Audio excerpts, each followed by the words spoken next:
Hello everyone, welcome back to my channel English with Shasta. I'm Shasta. So today we'll discuss literary criticism. इसमें हम 3 writers को cover करने वाले हैं. ठीक है. सबसे पहले हम करेंगे एरिस्टोटल इस वीडियो में. In the next video will be discussing John Dryden and in the other video will discuss Matthew Arnold. ठीक है. तो आप लोगों ने ये जो पॉइंट्स मैं आपको बता रही हूँ इनको अच्छे से नोट डाउन कर लेना है, समझ लेना है. जो भी क्वेश्चन आएगा याद रखना, जो भी क्वेश्चन आएगा आपने इन्हीं पॉइंट्स को मोल्ड करके जो है वो लिखना है. ठीक है. बहुत इंपॉर्टेंट क्रिटिकल पॉइंट्स मैं आपको दे रही हूँ, साथ में कोटेशंस भी दूंगी. उनको आप ऐड करेंगे तो 1 और 2 मार्क्स आपको एक्स्ट्रा मिल जाएंगे. So let's discuss about Aristotle.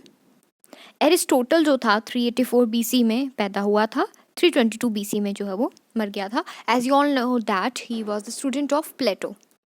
प्लेटो का स्टूडेंट था. कौन था? एरिस्टोटल था.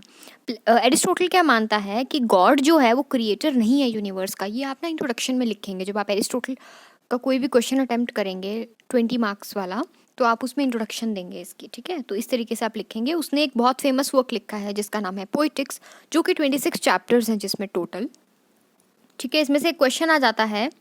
जो भी क्वेश्चन आएगा जैसे भी आएगा मोल्ड आपने इन्हीं को ही करना है. एक क्वेश्चन आ जाता है इसमें से कि कॉन्सेप्ट ऑफ इमिटेशन या मिमिसिस अकॉर्डिंग टू एरिस्टोटल. सो प्लेटो क्या बोलता था? प्लेटो बोलता था कि पोइट्री जो है it is twice removed from reality. ठीक है. कि प्लेटो बोलता था कि ये बीइंग की बात है और एरिस्टोटल बोलता है कि बिकमिंग की बात है. इमिटेशन जो है वो कॉमन बेसिस है सारे के सारे आर्ट्स का. ठीक है. इमिटेशन क्या होता है? चीज़ों को कॉपी करना. ठीक है. वो क्या होता है? सारे का सारा बेसिस है. जितने भी आर्ट्स हैं उन सब का बेसिस क्या है? यही है. इमिटेशन जो है वो क्या है? क्रिएटिव एक्टिविटी है. According to Aristotle imitation creative activity है. जब आप किसी का छापते हो तो यूजुअली हम उसको क्रिएटिव एक्टिविटी नहीं मानते हैं, लेकिन ये उसको क्रिएटिव एक्टिविटी मान रहा है. तो आपने इस तरीके से इसको याद रखना है. इसने बात की थी 3 चीज़ों की. इसने बात की थी मीन्स, मैनर्स और ऑब्जेक्ट्स की बात की थी. ठीक है. मीन्स में ये बोलता है पेंटर वर्सेस पोइट के बीच में फ़र्क बताता है. पेंटर क्या करता है? कलर्स के थ्रू इमिटेट करता है. पोइट कैसे इमिटेट करता है? Poet language, words, diction use करता है, स्टाइल यूज़ करता है, मीटर यूज़ करता है ना. और वो डिफरेंट होता है. तो कहीं ना कहीं पेंटर पोइट दोनों में फ़र्क है. पोइट जो है वो किसके ज़्यादा पास है? म्यूज़िक के ज़्यादा पास है. ठीक है. ऑब्जेक्ट्स में वो किसकी बात करता है कि इमिटेशन किस चीज़ की करता है? पोइट. पोइट इमिटेशन करता है मैन इन एक्शन, जो लोग काम कर रहे हैं. ठीक है. जैसे कि ट्रेजेडी है. Tragedy imitates higher one. Tragedy जो है वो ज़्यादा उसको इमिटेट करती है. और कॉमेडी को ये लोअर मानता है. As you all know that tragedy को ही अच्छा मानता है, एपिक को ही अच्छा मानता है एरिस्टोटल, लेकिन ये कॉमेडी को इतना अच्छा नहीं मानता है. ठीक है. और ये क्या बोलता है कि पोइट कैसे बताता है मैन को? जैसा उन्हें होना चाहिए रियलिस्टिकली बताएगा, या तो दे out to be means idealistically बताएगा. ठीक है. या तो वो कैसे बताएगा? रियलिस्टिकली जैसा है वैसे के वैसा ही बता दो, एज इट इज. या तो कैसे बताएगा पोइट लोगों को? वो कैसे बताएगा मैन इन एक्शन को? या तो ऐसा होना चाहिए. जब चाहिए आ जाता है तो आइडियलिस्टिकल. ठीक है. आइडियलिस्टिकली बताना होता है. मैनर कैसा होता है? इमिटेशन इसने बोला क्रिएटिव एक्टिविटी, क्रिएटिव फैकल्टी है. तो ट्रेजेडी जो है उसमें भी हम इमिटेशन करते हैं. ऐसा नहीं है कि हम ट्रेजेडी में इमिटेशन नहीं करते. फिर इसने जो है वो इसी क्वेश्चन में आप हिस्ट्री और ट्रेजेडी का भी डिफ्रेंशिएट दोगे कि जो चैप्टर नंबर 9 था इसके पोइटिक्स का, उसमें इसने क्या बोला है कि हिस्ट्री में एग्जैक्ट डेट्स, एग्जैक्ट टाइमिंग्स वगैरह हैपनिंग्स एग्जैक्ट होती हैं. It can't be changed. आपको पता है हिस्ट्री को आप चेंज नहीं कर सकते. ट्रेजेडी में क्या होता है? पोइट अपने हिसाब से मटेरियल चूज करता है एंड देन ही अरेंजेस इट, है ना. तो ये इन दोनों में फ़र्क रहता है. फिर इसने बोला कि आर्ट जो है वो इमिटेट करता है नेचर को. अपनी पोइटिक्स में ही बोल रहा है सारी चीज़ें कि आर्ट इमिटेट करता है नेचर को. ये जो पॉइंट्स लिखे हैं ना रेड में, इनको आपने याद कर लेना. ये चाहिए ही चाहिए एग्जामिनर को. आर्ट जो है वो इमिटेट करता है नेचर को. नेचर एक क्रिएटिव फोर्स है क्योंकि ये इंस्पिरेशन देती है. ठीक है. तो ये क्या बोलता है कि पोइट्री क्या है? Imitation of nature through imaginative I of poet. Poet जो है वो ऐड करता है नेचर की ब्यूटी में समथिंग, कुछ ऐड करता है वो. ठीक है. अपना योगदान देता है. फिर ये ऑर्गेनिक यूनिटीज़ की बात करता है कि आप किसी भी पार्ट को रिमूव नहीं कर सकते. मान लो आपने कोई एक चीज़ बना दी. ठीक है. कोई भी आपने चीज़ बना दी, उसमें से आपको मान लो इतना सा पार्ट ही रिमूव करना है, बाकी आपको ऐसा कैसा रखना. तो ऐसा नहीं हो सकता, क्योंकि अगर आप किसी पार्ट को रिमूव करोगे तो पूरे के पूरे जो होल को वो इंजूरियस होगा। ठीक है, तो ये चीज़ आपने ध्यान में रखनी है। ऑर्गेनिक यूनिटी की बात करता है कि अगर आप एक मान लो एक आप ऐसे लिख रहे हो, उसमें से एक पैराग्राफ अगर आप हटा दोगे तो उसमें क्या हो जाएगा, आपको कुछ और तो ऐड करना पड़ेगा उसकी जगह, आप उसको पूरा नेग्लेक्ट नहीं कर सकते उस पर्टिकुलर पॉइंट को। तो एक ये क्वेश्चन आ जाता है। नेक्स्ट क्वेश्चन आ जाता है कि एनालाइज करो चैप्टर नंबर 6 को, 8 को पोइटिक्स के, और 6 और 8 चैप्टर में क्या है, ट्रेजेडी के बारे में बताया हुआ है। तो ये भी आ सकता है कि ऐसे इसको बताओ 6 और 8 चैप्टर को, या तो ये आ सकता है कि व्हाट इज़ ट्रेजेडी। ठीक है, अब मैं अगेन फिर से यही कह रही हूँ, ज़रूरी नहीं है ऐसे ही क्वेश्चंस आएंगे, मिलते जुलते क्वेश्चंस आएंगे, और आपकी बहुत अच्छी किस्मत हुई तो यही क्वेश्चंस आएंगे। ठीक है, लेकिन आपने मोल्ड करके पॉइंट्स को लिख देना है, जितने भी मैंने आपको पॉइंट्स दिए एक भी पॉइंट नहीं छोड़ना है। ये बोलता है कि ट्रेजेडी जो है वो हाईएस्ट पोइटिक फॉर्म है, और मॉडर्न लिटरेचर में ट्रेजेडी की अनहैप्पी एंडिंग जो है वो होती है। आपको पता है कॉमेडी की हैप्पी एंडिंग होती है, ट्रेजेडी की unhappy. Greek language God song से डिराइव्ड है। ठीक है, मतलब कि not happy ending means unhappy ending जो है वो इसकी रहती है, सीरियस होता है। चैप्टर 6 ऑफ पोइटिक्स में डेफिनेशन दी थी एरिस्टोटल ने, और ये आपने एज इट इज याद कर लेनी है। Tragedy is an imitation of an action that is serious, complete end of certain magnitude. Tragedy एक इमिटेशन है। इमिटेशन किसका, एक्शन। एक्शन कौन कर रहा है, मैन, और in the simple way characters कर रहे हैं। और ये जो ट्रेजेडी होती है सीरियस होती है, मजाक तो करेंगे नहीं। अब कोई ट्रेजेडी होगी, किसी के साथ कोई मर गया, तो अब इसमें ही करने वाली बात तो नहीं है, तो सीरियस होगी, कंप्लीट होगी। अब कोई भी बंदा लिख रहा है तो वो कंप्लीट ही लिखेगा, आधी अधूरी क्यों लिखेगा। और एक सर्टेन मैग्नीट्यूड की होती है। अब बच्चा मैग्नीट्यूड क्या होता है, मैग्नीट्यूड का मतलब होता है लेंथ। मैग्नीट्यूड का मतलब होता है लेंथ, कि आज आप देखने बैठ गए तो पता लगा 20 सालों तक देखते रहे, बूढ़े भी हो गए, ऐसा नहीं होता। ठीक है, इसकी एक पर्टिकुलर लेंथ होती है। मैग्नीट्यूड का मतलब होता है एक लेंथ होना। Manner of imitation, object of imitation, means of imitation, ये आप फिर से इस क्वेश्चन में रिपीट कर सकते हो जो मैंने आपको पीछे बताया। ठीक है, जो फर्स्ट क्वेश्चन में हमने डिस्कस किया, इसमें आप और लिखेंगे एक्शन और प्लॉट के बारे में। प्लॉट क्या, क्रोनोलॉजिकल सीक्वेंस ऑफ इवेंट्स में जिसको आप अरेंज करते हैं, जिसका आपने ये ग्रेजुएशन में पढ़ा भी होगा। Exposition, rising action, climax, falling action और रेजोल्यूशन। और एक्शन क्या है, एक्शन वो है जो कि एक सिचुएशन से दूसरी सिचुएशन में बदल रहा है, और कर कौन रहा है, एक इंडिविजुअल। इंडिविजुअल के माध्यम से एक्शन जो है वो प्रोग्रेस कर रहा है, एक्शन कर रहा है प्रोग्रेस।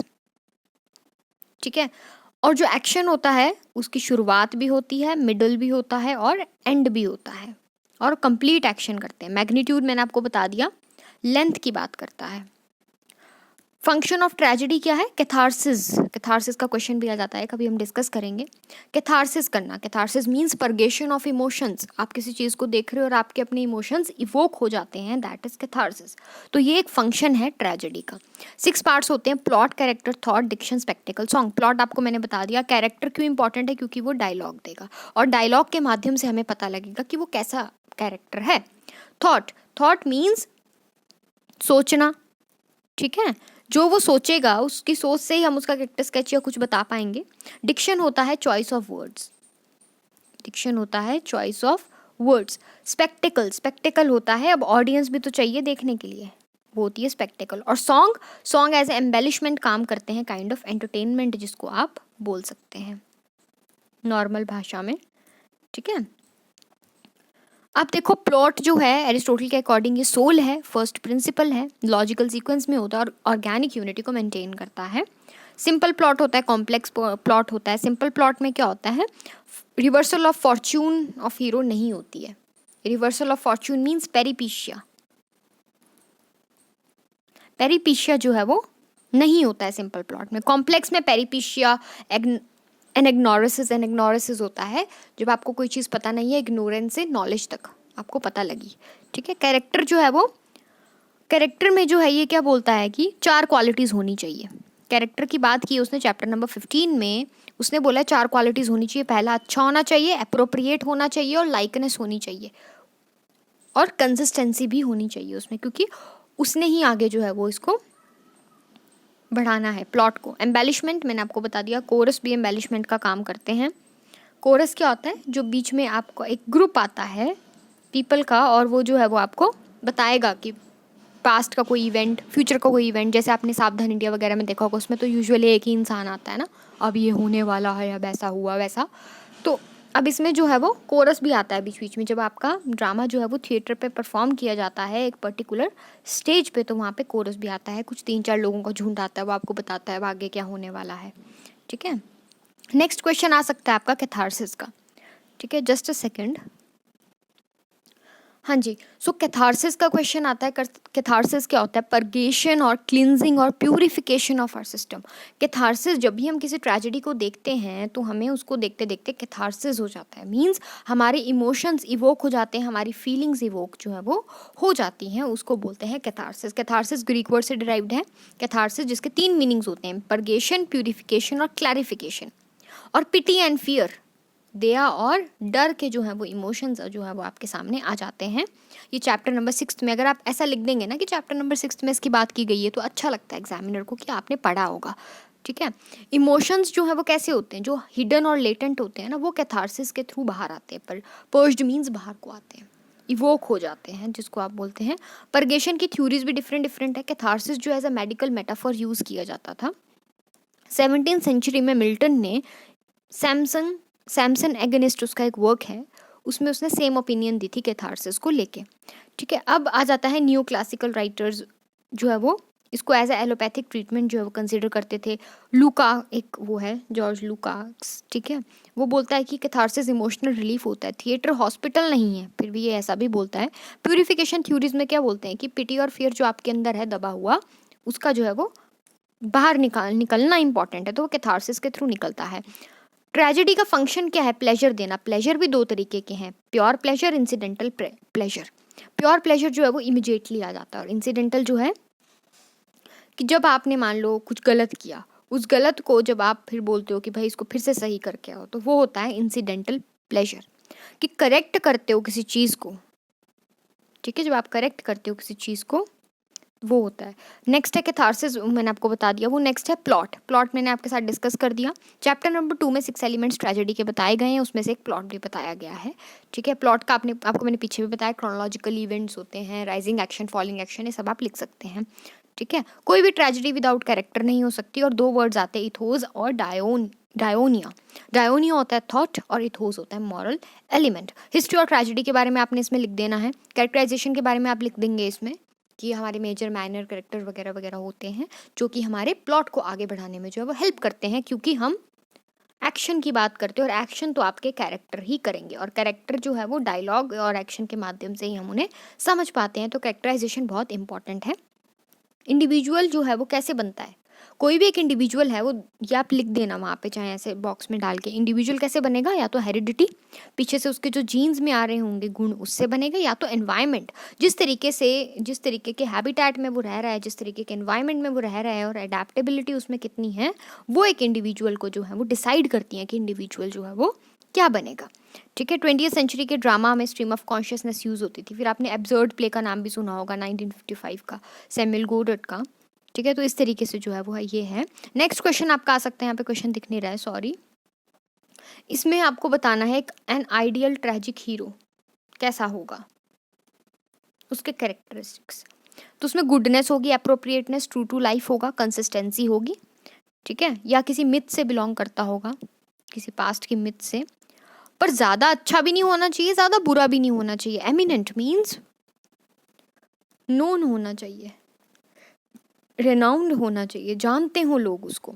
हमर्शिया होना चाहिए, हमर्शिया होता है ट्रैजिक फ्लॉ, तो उसके अंदर ट्रैजिक फ्लॉ होना चाहिए। ठीक है, ट्रैजिक फ्लॉ होना चाहिए, एरर ऑफ जजमेंट होना चाहिए उसके अंदर। ठीक है, ज़्यादा अच्छा भी नहीं, ज़्यादा बुरा भी नहीं, मिक्सचर होना चाहिए। ठीक है, अब आ जाता है 6 एसेंशियल एलिमेंट्स क्या हैं इसके। Plot, character, diction, spectacle, song, thought, ये मैंने आपको क्लियर करवा दिए थे। स्पेक्टिकल में कॉस्ट्यूम्स और ऑडियंस सब कुछ डिसाइड होता है। सॉन्ग आपको मैंने बता दिया। थॉट डिक्शन के थ्रू ही आएगी, क्योंकि डिक्शन होता है चॉइस ऑफ वर्ड्स। तो वर्ड्स जब आप करेंगे यूज़, तो पहले आप ऐसा दिखाया जाता है ना हमें ड्रामा के अंदर, बेशक वो पोइट ने लिखे हों या राइटर ने लिखे हो, पर ड्रामा के अंदर हमें क्या दिखाया जाता है कि कैरेक्टर सोच रहा है अपने मन में। ठीक है, कैरेक्टर जो है वो अपने मन में सोच रहा है चीज़ों को, ऐसा दिखाया जाता है। ठीक है, डिक्शन में लैंग्वेज आपकी क्लियर होनी चाहिए, एलिवेटेड होनी चाहिए और एक्सप्रेसिव होनी चाहिए। तो इस चीज़ का आपने जो है वो ध्यान रखना है, आपने लिखना है। फिर आ सकता है कि फंक्शन क्या है ट्रेजेडी का, वो मैंने आपको पहले बता दिया। उसमें ड्रामेटिक यूनिटीज़, प्लॉट, एक्शन सब कुछ आपने डाल देना है, और प्लेजर देना, प्लेजर भी 2 तरीके के होते हैं, वो भी डाल देना है, प्लॉट का रोल बता देना है, और dramatic unities, unity of time, action और प्लेस के बारे में बात कर देनी है। टाइम 24 आवर्स के अंदर सब कुछ खत्म करना है, इसने ऐसा बोला था। एक्शन जो है वो ऐसा होना चाहिए जो कि कैरेक्टर को जस्टिफाई करे। ठीक है, मान लो मैंने किसी को रोल देना था ताड़का का या कुछ भी ऐसा, और वो जो है वो ऐसा बन के बैठ गई है जैसे तो सीता का रोल हो रहा हो, तो अब इसमें क्या है, जो आपको कैरेक्टर मिला है आप उसको जस्टिफाई नहीं कर पा रहे हो, वो आपके एक्शंस जो हैं वो जो आपको कैरेक्टर का रोल निभाना है वो जस्टिफाई नहीं हो पा रहा है। प्लेस जो है ये क्या बोलता था एरिस्टोटल, कि एक ही प्लेस में जो है वो पूरा का पूरा जो है वो इसका सीन होना चाहिए। जैसे अगर आप मर्चेंट ऑफ वेनिस आपने पढ़ी होगी, उसमें 2 सेटिंग्स है ना, सेटिंग 2 नहीं होनी चाहिए, एक ही सेटिंग होनी चाहिए। ठीक है, तो ये क्वेश्चन भी आ सकता है, हमर्शिया का क्वेश्चन आ सकता है, मैंने आपको बता दिया। हमर्शिया में देखो 3 चीज़ें आती हैं, ये देख लेना कभी कभी आ जाती हैं, अतुचामा, हमरटीमा, अधिकोमा। ठीक है, अतुचामा क्या होता है, मिस एडवेंचर, जो सर्कमस्टांसेस आ जाते हैं हीरो की लाइफ में। हमरटीमा क्या होता है, जब हीरो केयरलेस होता है, उससे कोई मिस्टेक हो जाती है जिस वजह से। अधिकोमा क्या होता है, अनइंटेंशनली जो है वो एक ऐसा इनजस्टिस का एक्ट कर देता है। ठीक है, ये आपने ध्यान में रखना है। एंटायरली, ये आप डायग्राम भी बना सकते हो वहाँ पे, entirely good, entirely bad, blending of good and bad. अब क्या है इसमें, पेरिपिशिया और एनेग्नोरिसिस हमर्शिया एक अच्छी ट्रेजेडी को बनाते हैं। ठीक है, पेरिपिशिया क्या होता है, रिवर्सल ऑफ फॉर्च्यून, राजा से रंक बन गए। एनेग्नोरिसिस क्या होता है, इग्नोरेंस टू नॉलेज। और हमर्शिया जो है ये सब मिलके एक गुड ट्रेजेडी को जो है वो क्रिएट करते हैं। तो आपने इस चीज़ को ध्यान में रखना है। तो यही जो है वो पॉसिबल क्वेश्चंस जो है वो एरिस्टोटल से आ सकते हैं। बाकी मैंने आपको बता दिया, जो भी क्वेश्चन आएगा इन्हीं को ही घुमा फिरा के इन्हीं पॉइंट्स को लिखना है, क्योंकि इससे ज़्यादा तो आपके सिलेबस में नहीं है, तो इससे ज़्यादा तो वो क्या ही घुमाएंगे। ठीक है, ज़्यादा से ज़्यादा स्टेटमेंट को वो कॉम्प्लेक्स कर सकते हैं, लेकिन आंसर यही रहने वाले हैं, 3-4 पेज के अंदर ही इस चीज़ का आपने ध्यान रखना है। So thank you so much. अब हम नेक्स्ट वीडियो में डिस्कस करेंगे मे बी ड्राइडन और मैथ्यू अर्नोल्ड। ठीक है, क्योंकि हमें तीनों डिस्कस करेंगे लिटरेरी क्रिटिसिज्म के लिए। Thank you so much, God bless you all, take care, bye bye.